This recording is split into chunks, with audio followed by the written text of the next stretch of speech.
เพื่อช่วยให้หูทั่วถึงชั่วดีสังฆคุณทูลไว้ในชีวิตเพื่อช่วยพิษพ้นทุกข์เป็นสุขีโดยบุญอภิวันอัญชลีสวัสดีโดยการนิรันดร์เทิน10 นิ้วกราบแนบใต้ไหว้สาปารมีธรรมในครูบาอาจารย์พระมหาเถรานุเถระท่านเจ้าคณะพระสังฆาธิการทุกรูปทุกตนขอความสุขความสวัสดีในธรรมะแห่งองค์สมเด็จพระสัมมาสัมพุทธเจ้าจงมีแก่บรรดาศรัทธาสาธุชนท่านผู้ฟังทุกท่านที่มีโอกาสเปิดเครื่องรับฟังรายการเสียงธรรมก่อนรับตาตั้งสถานีวิทยุเพื่อการศึกษาพระพุทธศาสนาและวัฒนธรรม FM ความถี่ 104.50 เมกะเฮิรตซ์เป็นประจำเมื่อค่ำยามคืนของแต่ละวันตั้งแต่อาทิตย์จันทร์การพุธพฤหัสเสาร์ญาติโยมสาธุชนติดตามฟังได้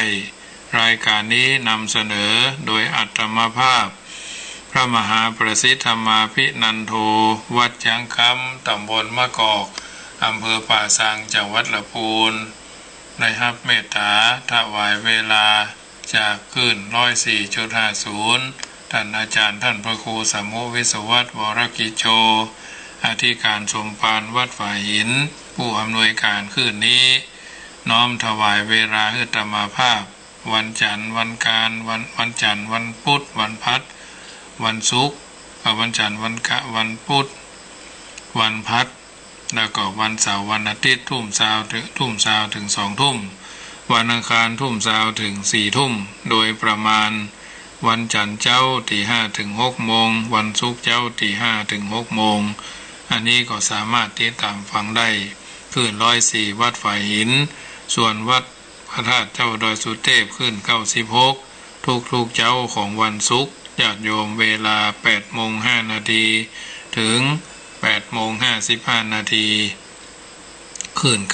96ขึ้นพระพุทธศาสนาและจริยธรรมวิทยุท้องถิ่นเชียงใหม่วัดพระบรมธาตุเจ้าดอยสุเทพอันนี้เป็นรายการธรรมะที่จัดให้ญาติโยมได้ฟังได้นำเอาสาระอัตถธรรมไปเป็นเครื่องพินิจพิจารณาปรับใจในการดำเนินชีวิตเฮาท่านทั้งหลายเป็นลำดับไป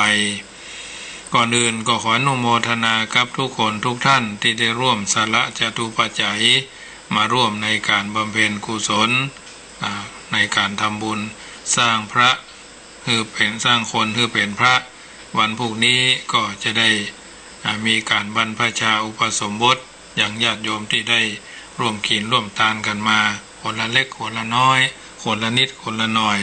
บางท่านก็ได้จดตันได้จดชื่อบางท่านก็ไม่ได้ตันจดชื่อก็บ่เป็นหยังถือว่าปัจจัยทั้งหมดทั้งมวลเดี๋ยวนี้อยู่ในมือธรรมาภาพคือคนไปเบิกมา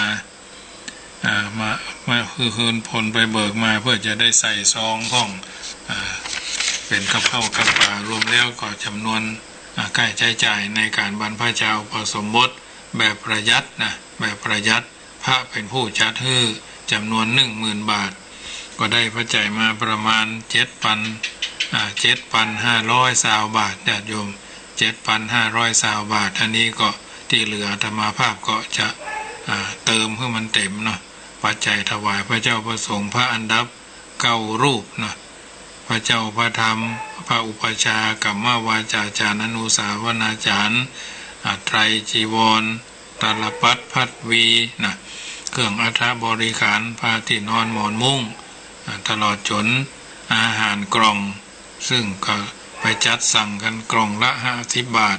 อาหารก็มีพะแนงแล้วก็พัดผักรวมข้าวสวยเนาะของหวานก็เป็นมะม่วงข้าวเหนียวมะม่วงญาติโยมข้าวเหนียวมะม่วงแล้วเปิ้นใส่ที่ดอกอัญชันด้วยเนาะ4 ดอกอัญชันโดยก็รู้สึกว่าดูรูปดูอย่างแล้วก็น่าฉันนะน่าฉันอันนี้ทั้งหมดทั้งมวลก็15 ชุดพระเจ้าประสงค์ไว้15 ชุดเป็นสังฆทานโดยสวยดอกไม้นะเครื่องต่างๆก็ถือว่าอยู่ในจำนวน 10,000ก็ถือว่าญาติโยมได้เมตตากับอาตมาภาพ ในฐานะที่เป็นเจ้าอาวาสผู้สร้างคนคือเป็นนาคสร้างนาคคือเป็นพระสร้างนาคคือเป็นเณรจากเณรคือเป็นพระวันพรุ่งนี้เวลา 8:39 นาทีก็คงจะได้เริ่มพิธีการแห่เวียนโบสถ์เวียนวิหารแล้วก็รอพระอุปชามาวันพรุ่งนี้อาตมาภาพก็คงจะได้จัดรายการขึ้น96 8:05 นาทีเนาะถึง 9 โมงพระอุปชาก็คงจะมาประมาณ 9 โมงหรือก่อน 9 โมงสักน้อยสักหน่อยหนึ่งเพราะวันพรุ่งนี้เป็นวันพระเดือน9เหนือออก8ค่ำเป็นวันศุกร์ญาติโยมน้อมเอิญเจริญพรวันที่29เฮาท่านทั้งหลายได้ทำสิ่งที่ดีที่งามถือว่าช่วยกันคนละเล็กคนละน้อยอาตมาภาพยังว่านะได้ตากมะม่วงแผ่นไว้วันนี้ก็มีคนเปิ้นมาเอี่ยววัดเนาะเปิ้นก็หันแล้วก็ว่าเอาไปนึ่งคนเดียวของกำเนิดเทที่นึ่งบางทีมันเป็นมดนะมันเป็นมดมันเป็นแมงอย่างเอาสามารถที่มันล้วยิบออกได้ใส่เรียบร้อยก็ถึงจะใส่ถุงใส่ซองให้เรียบร้อยส่วนญาติโยมที่มาร่วมบุญกันคนละเล็กคนละน้อยที่อาตมาภาพได้ประกาศอนุโมทนาก็ถือว่าได้ประจานได้อย่างไรเนาะที่คนมีชื่อเข้ามาฝากอาตมามีคุณคชธรรมร่วมทำบุญ 1,000 บาทโยมผ่องศรีดอยซิว100 บาทแม่ยุพินแม่ริม200 บาทพ่อแสวงนิมนต์รัตน์บ้านเขินนันทาราม 1,000 บาทแม่อุดมรีวันเจริญเนตรบ้านล้านตอง200 บาทครอบครัวพ่ออุดมสารพีดอยสะเก็ดพร้อมครอบครัว200 บาทแม่ยอดดอยสะเก็ด200 บาทแม่ครูเหรียญทองจันดี500 บาทอาหารน้องควาย300 บาทนอกนั้นก็หลายคนหลายท่านนะหอมกันคนละเล็กคนละน้อยต้องไปตกใจถือว่าทุกคนทุกท่านมีส่วนร่วมเหมือนกันหมดนะกันหมดคนละเล็กคนละน้อยนะตามที่ท่านมีกุศลเจตนา20 บาทก็เป็นบุญ100 บาทก็เป็นบุญ500 บาทก็เป็นบุญดึงรวบรวมแล้วทั้งที่ท่านโทรเข้ามาก็ดีส่งเข้ามาบางเตือนอาตมาภาพก็อยู่ทางนอกไปเอาหญ้าคือควายพ่องจำไว้แต่ว่าฟ้ามีตาเนาะทุกบาททุกสตางค์ก็จะได้รวบรวมปัจจัยเป็นการบรรพชาอุปสมบทเงิน10,000สร้างคนคือเป็นนาคสร้างนาคคือเป็นเณรสร้างเณรคือเป็นพระเนี่ยญาติโยมมันไม่ใช่ง่ายๆนะถ้าเขามีศรัทธามีความพร้อมแสดงว่าเขามีกุศลเจตนาร่วมเดียวกันส่วนเจ้าภาพเจ้าศรัทธาที่อาตมาภาพได้เคยเกิดให้ญาติโยมได้ฟังว่าเจ้าภาพเจ้าศรัทธาเทียนพรรษา10 เล่มก็หมายมีเจ้าภาพเจ้าศรัทธาที่ได้ประกาศอยู่แล้วว่าหมายมีพ่อแสวงนิมนต์รัตน์บ้านเขินนันตารามอำเภอเมืองเชียงใหม่1 เล่มที่1หลอดไฟ5 ชุดน้ำไฟจำนวน 1,000 บาทพ่ออเนกแม่แสงเดือนแสนชัยเชียงใหม่พันเทียนพรรษา1 เล่มพ่ออุดมแม่ขจรสารพีดอยสะเก็ดพร้อมครอบครัวเทียนพรรษา1 เล่มแม่เรนูก็ได้ทราบไปแล้วเนอะแม่เรนูก็มีส่วนร่วมในการร่วมทำบุญหล่อเทียนโดยบวชพระโดยเจ้าพระก็โทรมาหาแอมว่าเพื่อนร่วมทำบุญแอมเนอะกุศลเจตนาพร้อมกันแม่พ่ออ้ายแม่แก้วลูนสันโปงแม่ริมเทียนพรรษา1 เล่มเทียนพรรษา1 เล่มแล้วก็ชุดหลอดไฟ5 ชุดนะโยมโมทนาเนอะแม่โยมแม่นวนิชชาวชาติเชียงใหม่เทียนพรรษา1 เล่มหลอดไฟฟ้า1 ชุดนี่ก็ได้รับไว้โดยเพิ่นแจ้งความประสงค์ไว้แม่ครูเหรียญทองเทียนพรรษา1 เล่มชุดหลอดไฟฟ้า2 ชุดผ้าอาบน้ำฝน2 ชุดอันนี้ก็ได้รับไว้เป็นที่เรียบร้อยละครอบครัวโยมภาวินีลาภพิเชษฐ์ไพบูลย์โยมทารีจิตนะสิงสาโยมเกียรติศักดิ์ลาภพิเชษฐ์ไพบูลย์นสพัชรินได้ลาภพิเชษฐ์ไพบูลย์อุทิศให้พ่อวิวัชรินทร์ลาภพิเชษฐ์ไพบูลย์อันนี้เล่มที่7เล่มที่8เล่มที่9ครอบครัวโยมพี่ยุพินพระณประดิษฐ์ร้านรักษาเชียงใหม่เทียนพรรษา1 เล่มนับไปนับมายังขาดแถมเล่มญาติโยม ยังขาดแถมเล่มมันชื่อมันซ้ำกันเนาะก็ ก็เป็นอย่างญาติโยมแล้วแต่โอกาสจังว่าเวลาถูไทยกันไปนะญาติโยมอันนี้ก็แจ้งให้ญาติโยมได้ทราบส่วนเจ้าภาพชุดหลอดไฟก็ครอบครัวหน้าประดิษฐ์ครอบครัวหน้าเลิกเนาะหลอดไฟ2ชุดผ้าอาบน้ำฝน2ชุดอุทิศหาพ่อแม่ปู่ย่าตายายผู้มีพระคุณประจำตระกูลเจ้ากรรมนายเวรเทพบุตรเทวดาสัมภเวสีได้รับทราบไว้เป็นที่เรียบร้อยแม่ยอดโดยสเก็ตหลอดไฟฟ้า1ชุดผ้าอาบน้ำฝน1ชุดรวมหลอดเทียน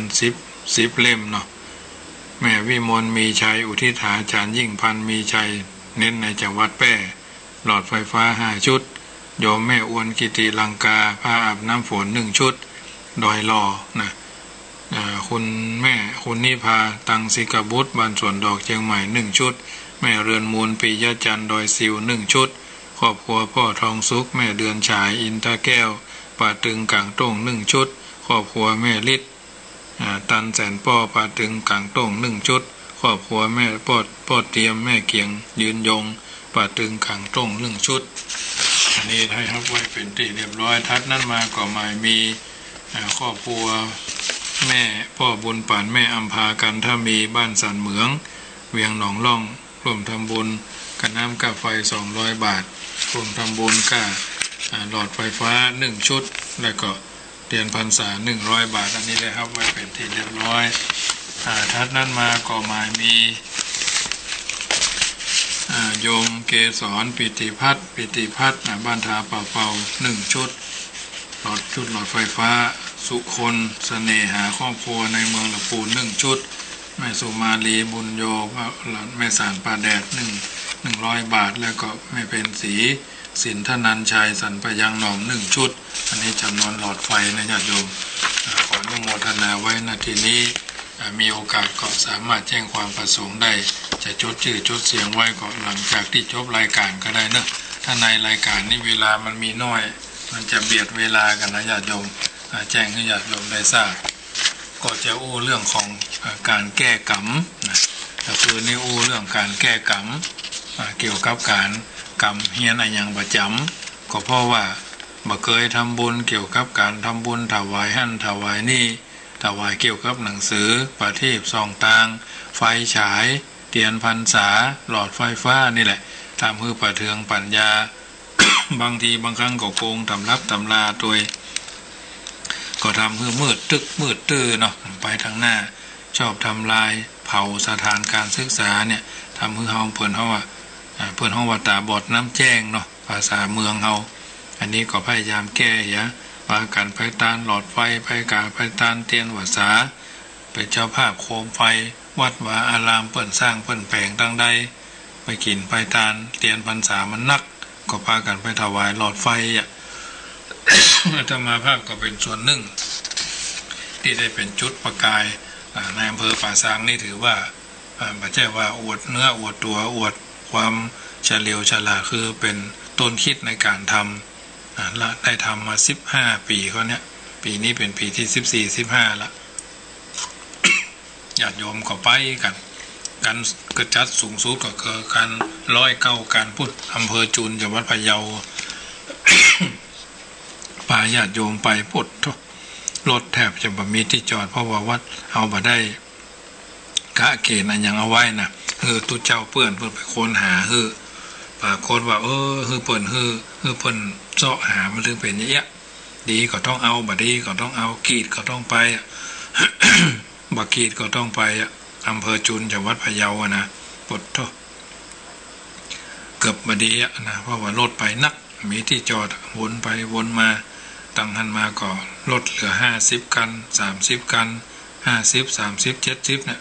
ไปเมืองนั่นก็ดีไปเมืองแพร่ก็ดีไปลำปางก็ดีไปที่เพิ่นกันดานมาถึงว่ากันดานจนเกินไปนะ ถนนหนทางก็ดีอยู่นะอันนี้เราต้องไปติดต่อประสานงานก็คงจะไปหลังวันที่4ญาติโยมจะไปติดต่อวัดเนาะวัดไหนอันนี้ก็แจ้งให้ญาติโยมได้ทราบมีกุศลเจตนาอันใดหลอดไฟก็ยังแถม60-70 ชุดผ้าอาบน้ำฝนก็ยังทำ60-70 ชุดอันนี้ก็จะได้เอาไป อาตมาภาพไปก็เก็บภาพเก็บอย่างไว้วัดไหนออกเฟซออกไลน์ญาติโยมก็ติดตามพอได้มาเรียนเอกวัดลาดวัดใดเท่าใดนี่เราสามารถทุกปีนี่กำหนดเอาไว้ว่าได้ตั้งกุศลเจตนาเจริญพรไม่สาธุท่านมหาฟังได้ฟังอยู่เนาะเจ้า104นะยังเงินน้อยเด้อเจ้าฟัง104ได้อยู่กะแต่เนี่ยฟังอย่าคิดออกอยู่ท่านมหาออกเนี่ยขึ้น104วัดฝ่ายหินนะเจ้าออกลงด้านเดียวนี่เพลงของไอ้มันยังออกมาเกี่ยของชาเสร็จมันยงอันเดี๋ยวฟังต่อตมาก็ธรรมะก่อนเนอเจ้าค่ะไว้สาเจ้าค่ะแม่น้อยสุขสบายพุ่นเวียงเป่าเป้าปุญญาโยมเพื่อมาฟังอยู่ผู้โต้ยหาตัวฟังเนาะเพราะว่าภาคขึ้นสีขาวเนี่ยตมาภาคกลางคืนบ่มีเพราะว่าญาติโยมปกติโต้ยฟังหาถ้าเพิ่นมีเฟซเพิ่นก็บ่เดือดอ่ะถ้าเพิ่นบ่มีเฟซเพิ่นก็เดือดหาหน่อยอันนี้เป็นกุศลเจตนาคนใครฟังน้ำฟังธรรมเนาะอันนี้แล้วแต่จริตของไผจริตของมันเนาะอันนี้ต่อมาก็กรรมเกิดมาเป็นคนขี้โลกนะเขาเกิดมาเขาเป็นคนขี้โลกเพราะอันยัง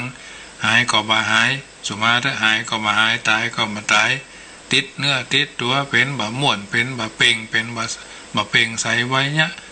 ฮึบฮึมฮือฮึมฮึฮึมฮือไว้เนาะเหมือนฝนมืดฝนก็บ่ตกเนี่ยกรรมที่เกิดมาเป็นคนขี้โลกบางกรณี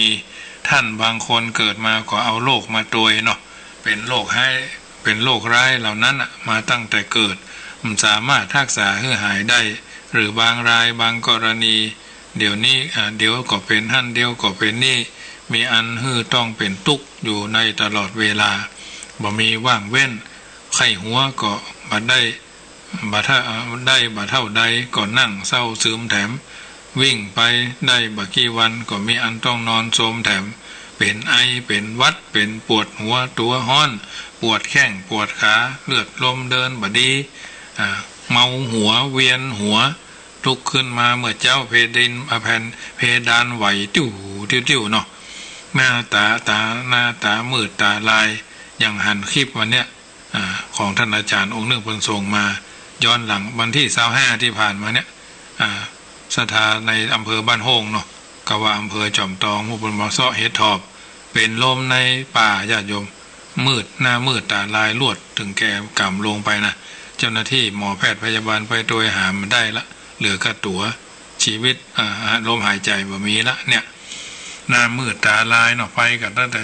5 โมง 6 โมง 7 โมง 8 โมงไปซ้อเฮ็ดทอบญาติโยมถ้าบ่สบายเนี่ยบ่ต้องไปญาติโยมมันจะเป็นลิตรละหมื่นก็จะมันอยู่ในป่าในดอยดีบ่ดีเอาชีวิตไปทิ้งนะมันบ่แน่มันฮ้อนได้บ่เต้าเสียญาติโยมเพราะฉะนั้นแข้งขาล้าอ่อนนอนระบมมือชาตามัวนิ้วเจ็บขาปวดแอวเคล็ดบางทีบางครั้งก็คอเคล็ดเล็บครบสะโพกเป็นแผลนิ้วหักแขนหักซี่โครงเดาะแขนตาฝ้าตาหน้าตาฟกช้ำปวดเขี้ยวเนาะไม่ใช่ปวดเขี้ยวหรอกปวดเหงือกเนาะใครว่าปวดเขี้ยวอันนี้จะเถียงเลยนะปวดเหงือกเขี้ยวมันปวดเลยญาติโยมตาเจ็บปวดหูเป็นฝีเป็นน้องเป็นแล้วหายแล้วเป็นเนี่ยพุดโพนะบางทีก็เป็นฝีม่วงเป็นมาดันขาเนี่ยสุมาที่เป็นไส้เลื่อนเนาะมันถึงเป็นสะปะหมูจะหายแมลงเนี่ยตมาภาพก็สัตว์ลุดหน้ากุฏิหน้าวัมนะเกือบบดีเหมือนกันนะเพราะเดินมานะพอดีมันก็2-3 เตื้อแล้วเท้าด้านเจ็บเนี่ยนิ้วนั้นลองจากนิ้วก้อยเนี่ยมันถึงถ้าเป็นคนนี่จะเอากำปั้นชกหน้าเลยแหละแต่ว่าอย่างว่านะครับอาจจะหันเพิ่นก็มาอู้กันหน้ากุฏิเพิ่นมาแอวกัน4-5 คนเขาจะไปห้านที่เพิ่นหันก็ดูกระไรได้ก็เลยว่าไปเจ็บในห้องมันดึงมันถ้าเป็นคนเนี่ยมันลูกคุยโจทย์มันเนาะถ้าเป็นภาษาชาวบ้านเนี่ยนะแต่มันเถอะว่าเฮ้ยเขาก็ไปถึงในห้องก็เอาผ้าคบกับน้ำอุ่นเนาะเกือบห้อนปุ่นเนาะ อย่างแควนละซาไปละมันดึงสว่าเลยเลือดมันห่อเนาะก็เป็นอย่าง2 เตื้อแล้วเขาแล้วก็พอดีไปเอาน้ำเย็นจะน้ำเย็นว่าน้ำเต้าหู้แช่ตู้เย็นไว้จะมาอุ่นแล้วก็ดื่มแล้วก็จะได้ฉันแล้วก็จะได้มาออกรายการเนี่ยไปสะดุดใส่แป๊กขึ้นไดซี่สุดท้ายนะก็มันก็ยังว่านั่นนะอุบัติเหตุเกิดขึ้นคงจะเคยเจอเหมือนวันที่เขาเหลี่ยมโต๊ะเนี่ยญาติโยมอยู่ในบ้านในจองก็คงจะเจอเหมือนกันนะสะดุดแป๊กประตูพ่องเหลี่ยมโต๊ะพ่องเนี่ยหัวขึ้นไดพ่องนะมันถึงจะตายได้นะบางทีก็แบบโจรใส่ประตูเนี่ยมันถึงเป็นเรื่องธรรมดาถ้าใครมาเจอเนี่ยแสดงว่าไม่โลดโผนเนาะเพราะฉะนั้นญาติโยมสาธุชนกรรมเหล่านี้มันมักจะเกิดสาเหตุของกรรมชั่วช้าเร็วซามพ่องอดีตที่ทำไว้ในอดีตชาติที่ผ่านมาหรือจากสาเหตุของกรรมชั่วในปัจจุบันที่กำลังทำลงไปก็นี้คือกรรมมุนาวัตติโลโกนั่นแหละหรือที่กำลังทำอยู่ดังต่อไปนี้ว่า1อาจจะชอบใส่ร้ายป้ายสีโยนความผิดให้คนอื่นอันไหนดีๆมีแต่ตัวเองเท่านั้นทำมีแต่ตนเองเท่านั้นทำได้คนอื่นทำแบบนี้เลยสักอย่างคนอื่นทำอย่างเสียหายเท่านั้นมีอย่างดีเลยสักอย่างเดียวตนเองเอาแต่ความชอบกอบโกยความดีความชอบที่เกิดจากการใส่ร้ายป้ายสีคนอื่น2เมื่อสามารถรักษาคนเจ็บป่วยบ่สบายได้แต่ก็เพิกเฉยบ่ยอมดูแลรักษาเพราะหันว่าเขาบ่มีปัญญาจ่ายค่ารักษาพยาบาลได้เป็นหมอเป็นแพทย์ที่หันแก่เงินบ่หันแก่มนุษยธรรมจิตใจไร้เมตตาปรารถนาดีเมื่อพ่อแม่บ่สบายเมื่อพ่อแม่บ่สบายก็เอาใจใส่ดูแลท่านเหล่านั้นเท่าที่ควรได้แต่ถามว่าแม่ยังไปหาหมอแถมอยู่กะแม่ยังไปหาหมออีกเหรอคะ3 วันก็แล้ว4 วันก็แล้วถามอยู่หั่นแหละแต่บ่ยักกับปาท่านไปแม่ไปหาหมออยู่กะถามบ่ได้เนาะบรรดาลูก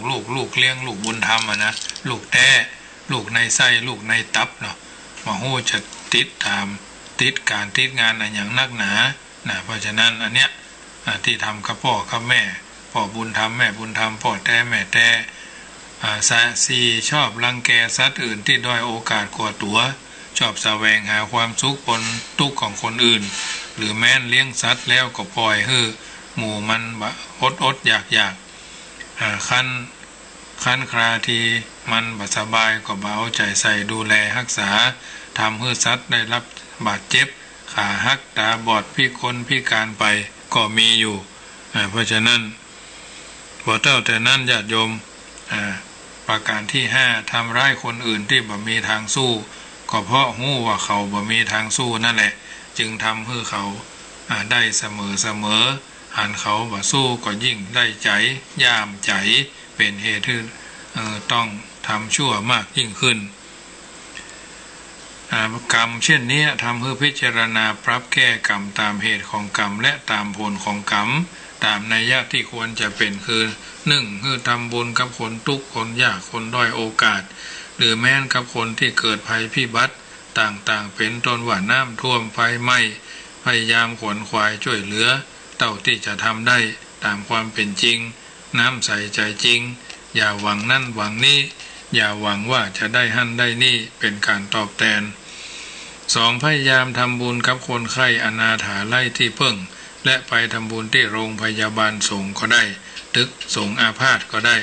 ตึกผู้ป่วยส่งโรงพยาบาลเชียงใหม่ก็ได้หรือใกล้บ้านที่โรงพยาบาลที่มันมีพระเจ้าประสงค์อาพาธนะน้อยปีละเตื้อวันเกิดก็ได้วันคล้ายวันเกิดก็ดีครั้งติดต่อกัน3 ปีรับอุปถากพระสงฆ์ผู้เจ็บป่วยบ่สบายช่วยเหลือให้ท่านได้เป็นสุขก็ได้แล้วแต่ความพร้อมเนาะ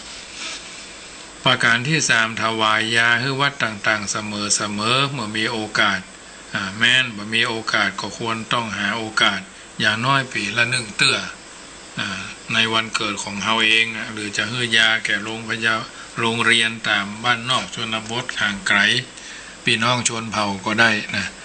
4อย่าแย่งเอาความดีความชอบของคนอื่นมาเป็นของตัว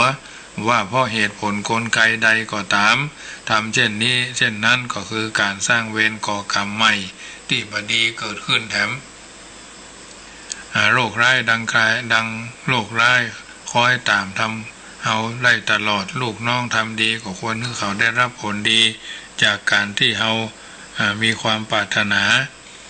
4-5 อุทิศส่วนกุศลให้เจ้ากรรมนายเวรให้พ้องตานขันเข้าคือพ่อเกิดไม่เกิดเจ้ากรรมนายเวรให้พ้องแล้วก็ตานไว้ภายหน้าอย่าพ้องนะโรคที่เกิดจากกรรมก็จะได้ผ่อนนักเป็นเบาใส่บาตรก็ได้ตานขันเข้าก็ได้บางคนไม่รู้จักคำว่าตานขันเข้าเนาะตานขันเข้าสำรับเข้าเนาะประเพณีมันเหมือนกันเพื่อนนิยมใส่บาตรก็เข้าเหี่ยแกงเหี่ยของหวานเหี่ยน้ำเหี่ยยะสวยดอกไม้เหี่ยเนี่ยอันนี้ก็ได้ตนกา2 ตน 3 ตนทุกเงินเดือนออกกาได้เงินจาก 5,000 กา 15,000 กาอย่าเงินคนผู้สูงผู้สวออกมากาอย่าเอาไปตานขันเข้าอย่าเพราะว่าเงินภาษีอากรของชาติประเทศเนี่ยอย่าตมาภาพนี่ก็จะได้เงินของทุนวัดช่วยวัดนะจะได้ปุ่นวันที่4นี่เพิ่นให้ไปฮับจำนวนเท่าใดเพิ่นก็บอกเนาะถ้ามันคุมค่าไฟก็ดีค่าไฟเดือนพฤษภานี่มาแล้ววันที่22มันนึงเช่นแล่นมาแล้ว3,700 บาทนะ 3,700 บาทก็คงจะคุ้มอยู่นะวันที่4นี่เพิ่นไปฮื้อไปเอาทุกวัดเอาส่งพระภิกษุสามเณรไปมี7 รูปก็ได้1 เดือนนะ1 เดือนก็วันละ40 บาทญาติโยมก็ได้ไปตามนั้นก็ไม่ได้ไปเดือดร้อนห้อนใจไม่ได้ไปเรียกร้องอะไรอย่างมากพอดีสำนักงานพระพุทธศาสนาแห่งชาติเพื่อนโอนมาให้จังหวัดลำพูนทุกวัดนะได้จำนวน2 ล้านกว่าบาทนะ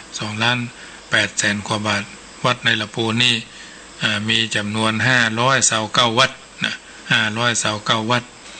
วัดละเล็กวัดละน้อยวัดมีตนเดียวก็ได้ไปตามนั้นอันนั้นมีหลายตนอย่างวัดพระพุทธบาทตาผ้านี่เพิ่นก็มีร่วม60-70 รูปนะอันนี้เพิ่นก็ได้จำนวน10,000 ปลายเนาะ10,000 ปลาย 20,000 ปลายแล้วแต่จำนวนนักจำนวนน้อยที่เฉลี่ยไปเจ้าอาวาสก็ต้องเอาไปเลี้ยงดูซึ่งปัจจัยก็เหมือนกับว่าเขาจ่ายไปแล้วญาติโยมเหมือนเขาจ่ายไปแล้วก็ได้รับคืนมาก็เพิ่นฮื้อไปเอาก็ไปเอาเนี่ยบางอย่างนี่เขาก็จ่ายไปแล้วญาติโยมก็ช่วยมาอย่างโยมพี่เชียงใหม่พวกก็ช่วยค่าไฟมาก็ได้รับไว้เป็นที่เรียบร้อยก็จ่ายไปนะมันถึงมาเราวันที่22ของเดือนมาแล้วมันถึงมาเน็บไว้หน้าวัดนะงูกรรมไม่ตายกานั่นกานี้มันถึงมาทุกวันที่25ของเดือนไปแล้วกา Wi-Fi พ่องกาอินเทอร์เน็ตพ่องเนี่ยกาอันรายจ่ายประจำเดือนมันถึงมีจิปาถะในสำหรับที่วัดจังคำนี่เดือนละ 12,000 กว่าบาทนะ10,000 ละ 2,000 เดือนนี้ก็เหลือเดือนละ 10,000 บาทเพราะว่าเนนบ่ได้ไปโรงเรียนนะเขาก็ตัดออกไป 2,000 เดือนละ 1,000 2 คนก็2 ตนก็ 2,000 ตัดออกไป 2,000 ก็เหลือเดือนละ 10,000 เนี่ยมันเป็นรายจ่ายที่คงแท้แน่นอนนะจุกจิกสารพัดสารพันอุทิศส่วนบุญส่วนกุศลคือเจ้ากรรมนายเวรโลกที่เกิดจากกรรมผ่อนผันกันไปตามวาระโอกาสนะประการต่อมาแล้วก็อย่าทำร้ายเบียดเบียนคนนั้นคนนี้อันนี้ถือว่าเป็นโลกที่เอาท่านทั้งหลายแก้ได้ปรับได้และก็ขอให้มันบริกรรมภาวนาคาถาสอนตัวเองว่าและแก้กรรมตัวเองเสมอว่าพระเจ้าประสงค์เพิ่นจำเริญพระพุทธมนต์มีอยู่บทหนึ่งว่าอโรคะยาอโลคยะปรมาลาภานะอโลคยะปรมาลาภานะอโลคยะปรมาราภานะความไม่มีโลกเป็นลาภอันประเสริฐนั่นแหละญาติโยมอันนี้ก็ถือว่าเป็นส่วนหนึ่งที่ได้ประคับประคองญาติโยมสาธุชนได้ยินได้ฟังแล้วมีเวลาแถม9 นาทีเนอะญาติโยมก็โทรเข้ามาได้มาเปิดสายเนอะก็อะไรหาอยู่เนาะเปิดสายก็ญาติโยมโทรเข้ามาตะกี้เสียงพดไปแผ่วเวียงเป้าน่ะแม่น้อยสุขสบายเพิ่นโทรมาฟังเสียงท่านมหาได้สักคำขึ้นสีขาวเพิ่นเปิดเพลงเข้ามาอย่างก็เลยถูกตัดไปเนาะก็หัวมันจะได้ยินไม่ได้ยินแต่ทางFacebook ไลฟ์สดนี่ได้ค่ะญาติโยมสาธุชนอยู่ทางบ้านโทรมาเนอะ086-187-5325 086-187-5325 สำหรับรายการขึ้น96วันติดเมื่อเจ้านี้งดยุติไปเพราะว่าได้เวลาของวันศุกร์แล้วเนาะท่านอาจารย์พระมหาวิษณุเพิ่นโทรศัพท์มาแจ้งว่าท่านอาจารย์มหาประสิทธิ์ได้เวลาแล้วเนาะรายการผมก็จะต้องใช้เวลาของผมแล้วเนอะนะถ้ามีอย่างก็บอกได้ติดขัดด้วยประการใดก็บอกได้เนอะเนี่ยก็บอกครับผมไม่เนาะไว้สาขาไปก็ถือว่ามีเฉพาะวันศุกร์เนอะญาติโยมวันศุกร์วันพุธเนี่ยตี5 ถึง 6 โมงช่วงแรกเนาะขึ้น104แล้วก็เฟซบุ๊ก6 โมงถึง 7 โมงนี่ก็มีอยู่เพราะฉะนั้นญาติโยม เอาสิ่งต่างๆเหล่านี้เป็นบรรทัดฐานในการดำเนินชีวิตโยมแม่จันดีเจ้าฟังอยู่เนอะฟังอยู่นอเจ้าฝนตกแล้วก็ตกแล้วหรอตกมา3 โมงปลายแล้วหรอโอ้เป็นที่คอยนะใครได้3 โมงปลาย4 โมงไปที่เพื่อนละใครได้สักโป้เลยผมตกนะมันมีกับคนชื่อฝนแม่เอ้ยมันมีฝนแท้โอ้นี่อยู่ดีได้โตมาโล่ๆย่าหวานเนี่ยโอ้ดีเขาถ่ายแล้วขอฟังเดี๋ยว6 โมงไป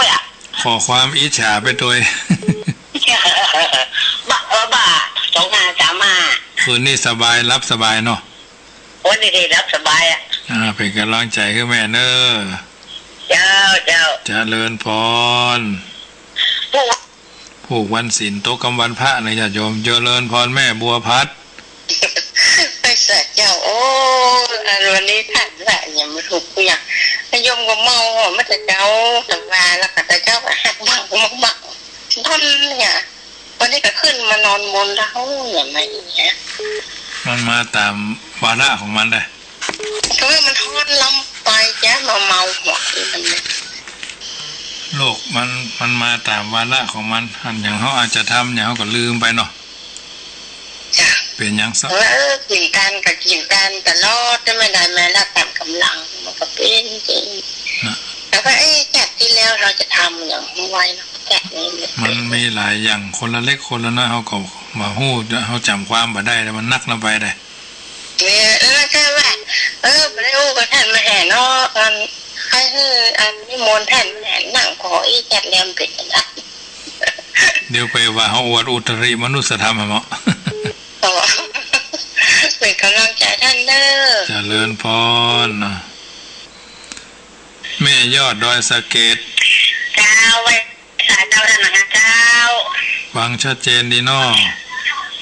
เจ้าชัดเจนดีอย่ามาอวดว่าแบบนี้อ่ะดูฝนตกนะนี่นะขอฝากความอิจฉาไปถึงด้วยก่อนเนี่ยท่านมีไปหา3 วันกับตัวหมอเลยกินกับตัวแห้งนะเป็นดีอิจฉามันมืดมามืดไปมืดไปอยู่เนี่ยโอ้ฝนตกนักขนาดแล้วเลยเราถามเลยบุญลังลายถามไม่ครูเนี่ยว่าบ้านฝนตกก่อยไงเจ้าถ้าเขาไม่หยัดสบายมากพักแค่พักฝังเป็นกำลังใจเนอะจ้าสาธุเจริญพรแม่ยอดดอยสะเก็ดรายงานฝนแม่อุ้ยแม่ยายแม่ทองใบเจริญพรเจ้าฟังดีเจ้าฝนตกเยอะโอ้สบายแล้วเนาะพี่น้องพี่น้องป่าตันเชียงใหม่พี่น้องร้านลักซัดวันนี้ถ้าจะจุ่มเย็นกันทั่วจุ่มสบายอกสบายใจขอแสดงความธรรมะกันได้ฟังธรรมะเย็นใจสายฝนเย็นตัวเนาะใช่แล้วน้ำปลูกที่มองก็เจ้าตี 5ไหมเจ้าขึ้นเก้าแน่นอนขึ้น104อ่ะเจ้าโอ้ฟังชัดเจนดีทุกคุณอ่ะเจ้าเมื่อกี้ข้อง่ายควายก็96เจ้าโมทนาแม่ทองใบเจ้าเจริญพรแม่น้อยสันกำแพงก็โทรมาโยมแม่ทองใบแม่บัวพัดก็โทรมาเนาะแต่ละคนอยู่ตั้งไกลก็เป็นกำลังใจโยมแม่เรนูก็โทรมา1 เสียง1 สาย1กำลังใจเนอะวันพุธมาเจ้าตี 5ถึง 6 โมงโดยประมาณก็ฟังกันเนอะขึ้น104กินข้าวน้ำจ้ำข้าวงายแล้ว8 โมง 5 นาที เพลงชาติไทยเป็นสัญลักษณ์ของความเป็นไทยจบแล้วก็มีชัยโยแล้วก็เพลงก็จะขึ้นนะแต่8:05 ก็จะได้เข้ารายการธรรมะในชีวิตประจำวันขึ้น96วันติดเมื่อเจ้านี้ยุติไปแล้วบ่มีญาติโยมโปรดติดตามตอนต่อไปเนาะนี้ทางนี้ทางนั้นก็ถือว่าได้ช่วยกันสืบสานสืบสร้างสืบยาวสาวกว้างงานพระพุทธศาสนาค่ำคืนนี้ญาติโยมสาธุชนขอฝากธรรมะโอสถญาติโยมสาธุชนได้นำไปเป็นข้อเตือนจิตสกิดใจจักมาได้ถลำผิดพลาดคลาดเคลื่อนจากความเป็นจริงแม้จะรับก็ขอให้รับเป็นสุขแม้จะตื่นก็ตื่นแบบสุขสบายบัดติดบัคัดบ่มีอุปทวะกังใดมาเกิงมาบางวันพวกนี้เป็นวันศีลเป็นวันพระในญาติโยมเมื่อแรงฟังทาง Facebook ไลฟ์สดจะนำปาญาติโยมสวดกรรมฐานแปะอันเป็นตำรับของจังหวัดลำพูนส่วนของอำเภอเมืองเพราะว่าครูบาอดีตเจ้าคณะจังหวัดรูปที่1ของจังหวัดลำพูนเพิ่นรจนะประพันธ์เอาไว้ลิศนาลิขิตแต้มเขียนเอาไว้ธรรมาภาพก็จะนำมาสวดพอวันพุธแมลงนี่บ่มีญาติโยมช่วงเช้าวันพุธที่5 ถึง 6 โมง